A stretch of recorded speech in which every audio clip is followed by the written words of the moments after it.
Perkenalkan, nama saya Anastasia, saya dari UC Online. Saya akan mempresentasikan mengenai analisis strategi Samsung Elektronik. Saya akan memaparkan temuan utama dan rekomendasi strategis terkait Samsung Elektronik, yaitu salah satu pemimpin global di industri elektronik. Latar belakang Samsung Elektronik. Samsung Elektronik adalah salah satu perusahaan multinasional terbesar di dunia yang bergerak di industri elektronik dan teknologi. Berdiri sejak tahun 1969, Samsung telah berkembang menjadi pemimpin global dalam inovasi dan produksi perangkat elektronik, seperti smartphone, semikonduktor, dan peralatan rumah tangga. Dengan strategi rantai pasok yang terintegrasi, inovasi berkelanjutan, dan citra merek yang kuat, Samsung mampu mempertahankan posisinya sebagai pemain utama di pasar global. Namun, dalam upaya mempertahankan daya saing dan menghadapi tantangan global, diperlukan analisis strategis yang mendalam serta solusi inovatif yang adaptif. Yang pertama ada penciptaan nilai strategis dalam rantai pasok global.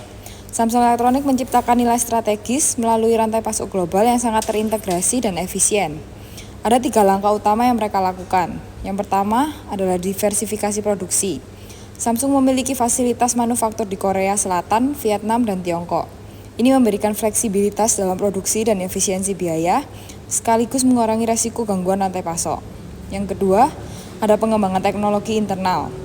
Samsung mengembangkan komponen utama seperti chip dan layar sendiri, mengurangi ketergantungan pada pihak ketiga dan menjaga kualitas produk.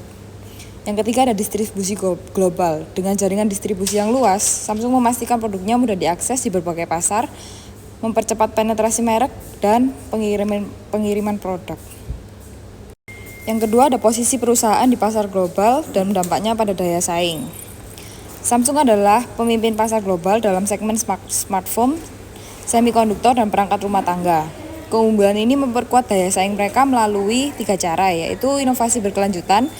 Investasi besar dalam R&D membuat Samsung selalu menghadirkan teknologi terdepan. Yang kedua, ekonomi skala. Produksi massal memungkinkan harga yang kompetitif tanpa mengorbankan kualitas. Yang ketiga, citra merek yang kuat.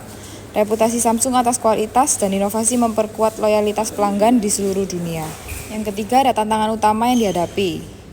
Samsung menghadapi beberapa tantangan besar, yaitu persaingan ketat seperti Apple, Huawei, dan Xiaomi yang terus menekan pangsa pasar dengan inovasi dan strategi harga agresif. Yang kedua, ada ketergantungan pada pasar tertentu. Produksi yang terfokus di Asia membuat Samsung rentan terhadap ketidakstabilan politik dan ekonomi di kawasan tersebut. Yang ketiga ada perubahan regulasi global. Aturan perdagangan dan tarif impor mempengaruhi biaya operasional dan strategi ekspansi. Yang keempat adalah analisis SWOT dan PESTEL. Untuk SWOT-nya, strength, teknologi unggul, merek global, jaringan distribusi luas. Untuk weakness, ketergantungan produksi di Asia, dan biaya R&D yang tinggi. Opportunities, ekspansi ke pasar negara berkembang dan diversifikasi produk. Untuk threats, persaingan harga dan perubahan regulasi. Untuk PESTEL-nya, political, stabilitas hubungan dengan perdagangan internasional. Economic, fluktuasi mata uang dan inflasi. Sosial, perubahan preferensi konsumen. Technological, kecepatan inovasi teknologi. Environmental, regulasi lingkungan yang ketat dan legal, hak kekayaan intelektual dan regulasi paten.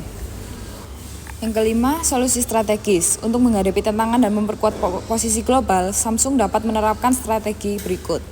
Diversifikasi lokasi produksi, mengurangi ketergantungan pada Asia dengan membuka pabrik di Amerika Latin atau Eropa Timur.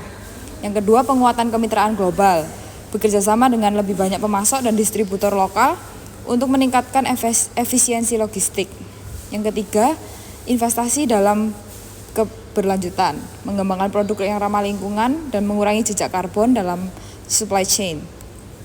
Yang keempat, inovasi berbasis pelanggan, menggunakan data konsumen untuk mengembangkan produk sesuai kebutuhan pasar lokal. Sekian dari saya, terima kasih.